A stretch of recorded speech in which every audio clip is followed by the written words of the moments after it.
Olá, amigos. Meu nome é Eunice de Almeida, eu sou do Rio de Janeiro e sou consteladora sistêmica familiar. E hoje nós vamos abordar um assunto que é a relação de casal. Esse trabalho é baseado nas constelações familiares e nós vamos estudar um trechinho do livro Para que o Amor Dê Certo. Mas eu vou começar com um texto da Isabela Couto, baseada no trabalho de Bert Hellinger. Então, muito frequentemente, o homem olha para a família da mulher e diz: minha família é melhor que a sua. E a mulher diz: minha família é melhor que a sua. Ambos dizem isso com a consciência tranquila, pois estão unidos às respectivas famílias através da consciência do clã. O que acontece quando ambos dizem isso? O amor padece. Mais tarde, eles têm filhos e trata-se então como os filhos serão educados. Talvez então o homem diga: os filhos têm que ser educados de acordo com os costumes da minha família. E a mulher diz: eles devem ser educados como na minha. Como ficam os filhos? Ficam muito mal. O que deveria acontecer aqui? O homem deve reconhecer que a família da mulher, apesar de ser diferente, tem o mesmo valor da sua. E a mulher tem que reconhecer que a família do marido, embora seja diferente da sua, também tem o mesmo valor. Se ambos procedem de culturas ou religiões diferentes, devem reconhecer que a cultura ou a religião do outro, embora diversa, tem o mesmo valor da sua. Mas eles não conseguem isso sem ficarem com a consciência pesada. Se forem ouvir a voz da consciência, então têm medo. Se reconhecerem isso, perdem a pertinência da família.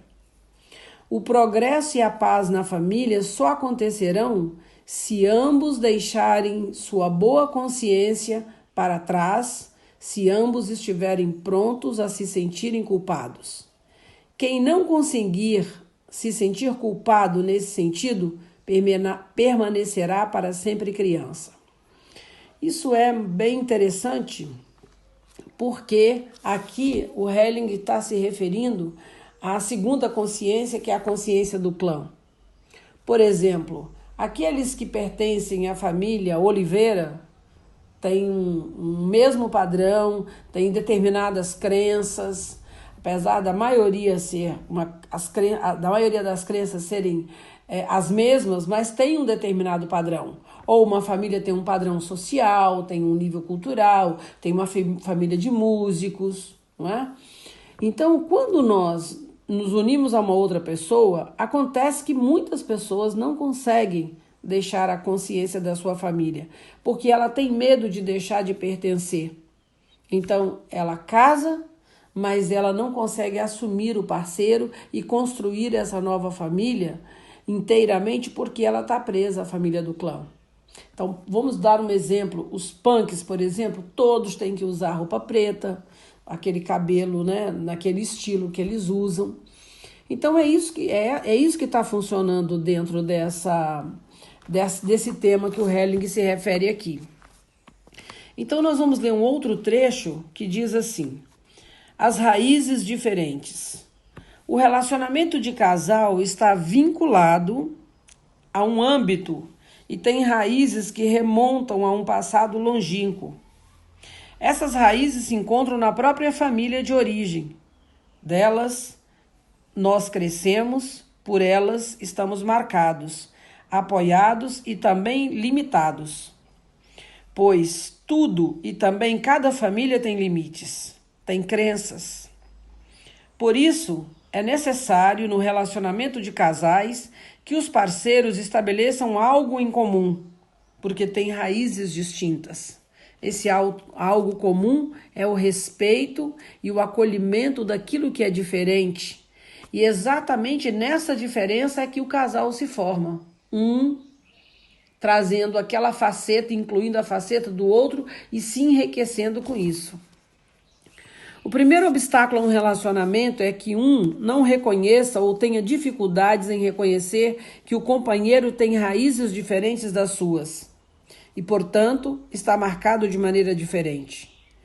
Que não se pode fazer de ambas as raízes diferentes uma só raiz, senão que elas permanecem diferentes. Pois assim como o homem e a mulher são diferentes, assim também as suas famílias de origem. E como entre o homem e a mulher deve haver um processo que une o que é diferente, assim também com relação à sua família de origem. A condição prévia para tanto é que cada um reconheça a família do outro e valorize e a ame. Porque na realidade nós casamos com o parceiro ou a parceira e também com tudo aquilo que o move, com a sua história. Casamos também com a família do outro. Uma ilusão que deve ser abandonada no relacionamento é a ideia de que a própria família é a ideal e que a família do outro deve ser assim como a própria para que também seja ideal. Tomam-se as famílias assim como elas são, portanto imperfeitas. E é exatamente o imperfeito nas respectivas famílias que desenvolve a força e dá força, estimulando os parceiros. Reconhecer e valorizar o que é diferente. O relacionamento de casal começa com a valorização do que é diferente como equivalente. O diferente tem o mesmo valor e uma mesma validade. Assim como o homem e a mulher são diferentes, mas de igual valor e validade, assim também são suas famílias de origem, de igual valor e validade. Deste reconhecimento nasce o amor. O fundamento do amor é a valorização do outro e de sua família, assim como ele ou ela é. Então, aqui tem uma deixa bem bacana, né, a respeito da relação de casal, porque a gente percebe isso muitas vezes, por exemplo, quando um parceiro tem mais dinheiro do que o outro, ou ele tem mais cultura do que o outro, e isso acaba destruindo muitas vezes a relação pelo não reconhecimento daquilo que o outro tem de equivalente. Pode não ser a mesma coisa, e a beleza é exatamente isso, ser diferente, né? A grande chave é a harmonia das partes, ou a harmonia dos opostos, que na realidade eu nem gosto muito de falar opostos, porque não são opostos, mas a harmonia entre ambos os parceiros. Né? Esse é o verdadeiro segredo. Então, deixo vocês com essa reflexão, lembrando uma máxima que eu estou adorando repetir: o passado não é para repetir, o passado é para refletir. Até o nosso próximo encontro. Bom proveito!